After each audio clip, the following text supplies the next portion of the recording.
Hey everyone, and welcome. Today we're going to pop the hood on how people tick at work. We're diving into a really powerful framework that helps you decode why your team does what it does, to make sense of all those invisible forces that shape your workplace. I mean, it's a question every single one of us has asked at some point, right? You've got this team of super smart, capable people, but for some reason, something's just not working. You can feel the friction, the miscommunication. It's like everyone's speaking a completely different language. So what's really going on there? Well, the answer might just be in what I like to call the hidden operating system that's running in the background for each person. It basically dictates how we all process information, make our decisions, and even where we get our energy from. And the key to unlocking that system? It's a tool called the Myers-Briggs Type Indicator, or MBTI for short. And that's exactly what we're going to explore today. All right, Section 1, the Workplace Communication Code. So think of the MBTI as your personal code book for everything from communication to motivation and even leadership style. Once you understand it, you can finally start to translate all those different languages flying around your team, and you can even start to pinpoint some key leadership skills. So where did this whole thing come from? Well, the MBTI is actually built on the work of the famous psychologist Carl Jung. He had this theory that our behaviors, which can seem pretty random, are actually really consistent. They come from these deep-seated preferences in how we see the world. And this is crucial. It's not about skills or how good you are at something. It's about what comes naturally to you. And you know what? Understanding those natural preferences is a huge part of modern leadership assessment. Okay, let's jump into our first tool in the box, Section 2, your personal energy source. This is probably the one you've heard of. It's all about energy. Basically, where do you plug in to recharge your professional batteries? Is it the outer world of people in action or your own inner world of thoughts and ideas? So on one side, you have extroversion. We call them extroverts. These are the people who get totally energized by the outer world. They think out loud, they love action, and they often need to just do something to really get it. Then on the other side, you've got introversion. Introverts get their energy from their inner world. They're usually more comfortable working by themselves, and they really prefer to think things through before they jump into action. Now check this out, because this is where it gets really interesting. About 75% of the population leans towards extroversion. Think about what that means for our workplaces.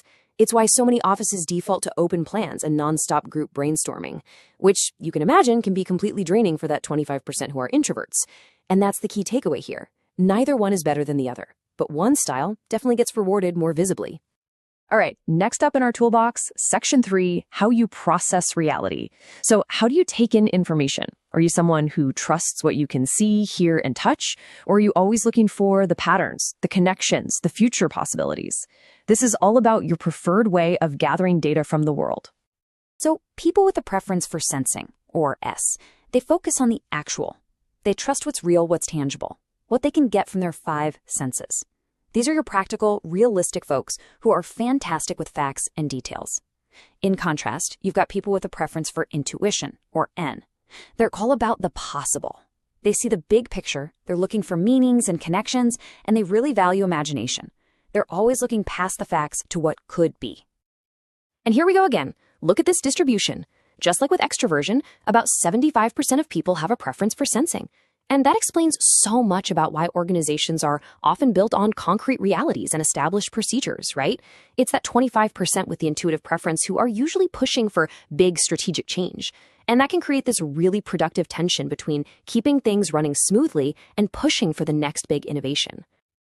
Okay, so you've taken in all this information. Now what do you do with it? How do you actually make a decision?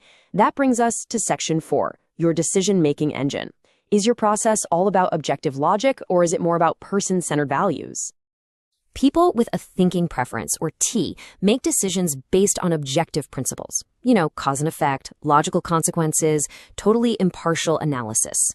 They're on a quest for objective truth, and they're amazing at finding the flaws in an argument. The feeling preference, or F, is different.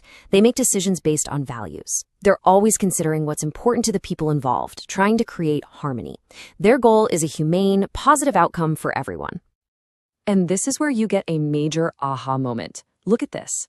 The population is split almost perfectly, 50-50. So when half of your team is arguing for a decision based on logic, policy, and fairness, and the other half is arguing based on the impact on team morale, well, You can see why getting everyone on the same page can be so tough. All right, on to our final tool in the box, Section 5, how you organize your world. This is all about your preferred lifestyle. How do you like to live and work? Do you need things planned out and settled, or do you totally thrive on flexibility and spontaneity? Okay, so the judging preference, and by the way, this has nothing to do with being judgmental. It's all about seeking closure. People with a J preference love to live in a planned, orderly way. They want to regulate their world, they love making decisions, and oh boy, do they love a deadline. Then you have the perceiving preference, or P. For them, it's all about keeping options open. They prefer a flexible, spontaneous approach, just adapting as they go. They're trying to understand life, not control it. And for them, a deadline might feel a little more like a friendly suggestion. And would you look at that? Just like with thinking and feeling, we have another 50-50 split. This explains that classic tension in every single office, right?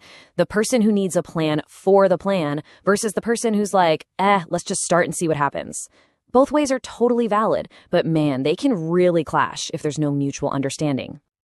So there you have it. That's our complete toolbox. 4 key scales. Energizing, which is E or I, attending to information, S or N, deciding, T or F, and living, J or P. Now, this is where it all comes together. Let's see how these preferences combine to create real-world management styles. Okay, let's get into Section 6, the 4 management styles. This is where the rubber really meets the road. When you start combining these preferences, you get these really distinct patterns of behavior. And these patterns are so consistent, they actually form the basis for 4 main management styles. And yep, these are exactly the kinds of styles they're looking for and evaluating in leadership development and assessment centers. So these 4 styles, which come from different combinations of the scales we just talked about, are SP, SJ, NT, and NF. Each one brings a totally unique set of strengths to the table, and believe me, understanding them is a game changer for effective leadership. First up, we've got the SP style, the troubleshooter or diplomat. These are your pragmatic, adaptable, get-it-done leaders. And in assessment center, this is the person who would absolutely crush a crisis simulation. They stay cool under pressure, figure out what's going on, and find a practical way forward. They're all about leading by doing. Next up, the SJ manager, the traditionalist or stabilizer. Think of this person as the bedrock of the organization. They're the ones who build the systems that actually last. Give them a business case assessment, and they'll come back with the most detailed, reliable implementation plan you've ever seen. They provide that crucial consistency and structure that every company needs to survive. Then you've got the NT managers, the visionary or architect of change. These are the big picture thinkers. You give them a complex market analysis, and they'll be the ones to spot the future trend that absolutely everyone else missed. They lead with sharp intellect and this compelling vision of what's possible, always pushing the status quo to be better and more innovative. And last but not least, the NF managers, the catalyst or idealist. This is your ultimate people-person leader. They would shine in any assessment that's all about managing people or engaging stakeholders. They just have this natural gift for understanding what motivates people, building consensus, and getting an entire team fired up about a shared goal. They truly lead by empowering others. So what's the big takeaway from all this? It's that every single one of these styles is incredibly valuable. Real leadership effectiveness, the kind that gets you noticed in those management assessment centers, isn't about being one type. It's about knowing your natural style inside out and then learning how to flex into the other styles when the situation calls for it. So I'll leave you with this question to think about. Which of your own preferences helps you the most as a leader, and which one might be holding you back?